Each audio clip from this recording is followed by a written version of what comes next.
Alanis Morissette, one of the most successful female singers to ever hit the music biz, history-making in fact, and it all started right here in Canada. Alanis was born and raised in Ottawa. Her folks were school teachers. She began playing piano at the age of 6, and she wrote her first song when she was just 10 years old. Oh, by the way, you may recall that program, You Can't Do That on Television.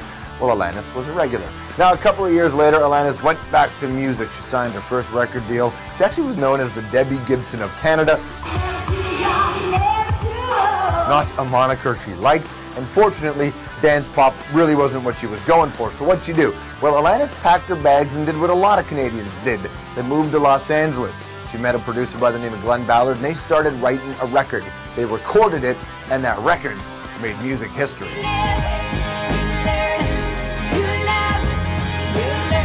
Jagged Little Pill became the best-selling international debut album by a female artist. It is currently the 10th best-selling album of all time. It sold an astounding 30 million copies. 30 million.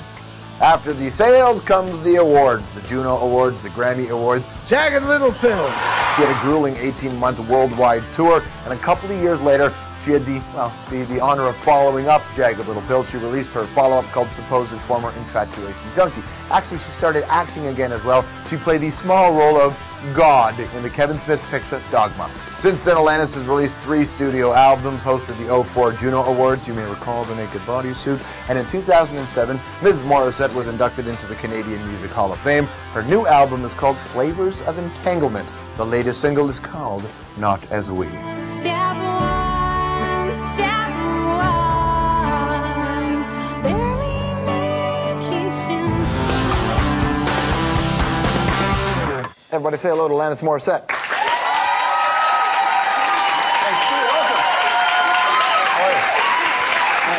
Is it good? Man, you laid it all out on this record, didn't you? It's what happens. Yeah.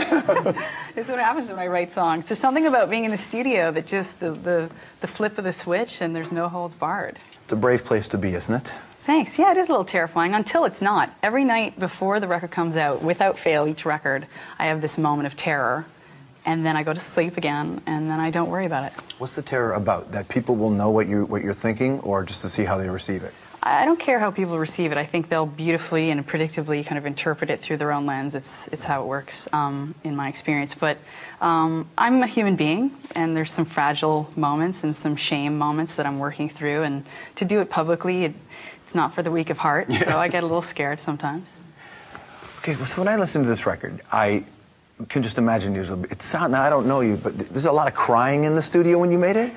This one, there was probably 1 or 2 cry moments. And usually the engineers are very sympathetic and sensitive, and they'll just kind of avert their eyes. Let her have a moment. Give a little tissue and look away. But every record, there are moments of crying and laughing and being horrified and not being precious and laughing at myself. And you know, whenever I'd come in the studio for this record, Guy Sigsworth, whom I worked with, said, what horse from the apocalypse is coming in today, Alanis? Nice. So there's always a little blood or sweat or tears or something on it, spit. As an artist, does it kind of suck that really the best music comes in the worst time in your life? Sometimes that's the case, but also I think the 2 great life forces that create great art, in my opinion, are joy and anger. So joy also does. Little infatuation songs here and there are really fun. There's a couple pseudo-joyous numbers on here. Yeah, this one was sort of the chronicling of the crash, the burn, the rock bottom moment, and then I like to think the phoenix eventually rises. When you go on stage and you sing songs that mean something so deeply to you, the more you sing them, are you reliving those moments, or is that you slowly letting go of those moments? Well, I'm an emotional content person, so I have the greatest memory about the emotional journey of something, but if someone asks me the specific thing that happened, I won't remember any of it. So yeah, when I'm on stage, I'll definitely access the emotional flavor that was going on in that song, and I can go from one to the next pretty easily. But sometimes I'll think about something else. If I'm singing You Ought to Know, I won't always be thinking about that era. Mm-hmm. I'll be thinking of this era, or I'll be thinking of something else I'm particularly angry about. If I'm PMSing, I'll channel it into that song, whatever's going on. People don't know this about you, is the fact that were you one of the first artists to have recycled paper? Now that everybody's talking green and all that, your records used to come out of recycled paper. Yeah, and at first it wasn't something that was normal, and I think as with any new initiative, it's a little expensive at the beginning, so I paid for it myself. Yeah. And there were a lot of things we do. We run as best as we can, run our buses on biodiesel, we recycle, use recyclable batteries when we can, and little things here and there. You know, the thing we're working on this program is 1 million acts of green. And the I idea, heard, yeah, that's so great. Yeah, we'll see how it goes. We got to get Canadians. You don't save this planet, I'm telling you. That's right. Listen, dude, I'll be listening to your song. I'll be crying at more than 2 or 3. Yes, I'm eating it because there's no more resources. That's right. Do you feel like you have a moment where you do that sort of thing? Do you talk to other artists about it and inspire them and say, hey, look, here's what I'm doing? I remember hearing Neil Young was traveling in a biodiesel bus, and I thought, hey, that's pretty cool. Yeah. What if Neil Young would get other people to do it? I think when people hear about it, they might be influenced. Artists and, you know, fragile, sensitive artists in general, we all have huge egos, so we don't like being told what to do. But we all influence each other, of course. What's your 1 million act of green? What are you going to do? What am I going to do? You need to save the world. You're the one with the records. What do I do? Well, I recycle at home. The thing I haven't really done, which I'd like to do, and I will commit to it here in front of you and God and everyone, is composting. Just more actively in my house. Well, and then you got the little buckets now. You can do all that, right? The buckets, you make the pile and the rats thing, and you got to close it off if you have dogs. And so there, you know, I'm ready to do it. All right. Yeah. You're going to keep your word? Oh yeah. 1 million act of green. Alanis Morissette's going to compost. Compost. It's amazing. You're a young woman. You're in this new stage of your life. You've got another record, and the Phoenix from the Flame. The Phoenix, it is a beginning. Does it feel like that for you? Always birth, death, birth, death, birth, death. That's everything that happens is temporary for me. You know, some of them are longer moments of temporariness, but everything's temporary. You were really happy, and I suppose you were really sad for a while. I was everything for a while. But I'm everything now.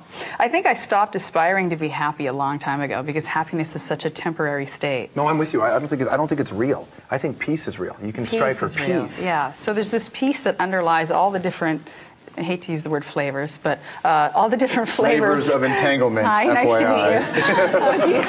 Okay, so all these different flavors of humanity: happy, sad, scared, upset, devastated, excited.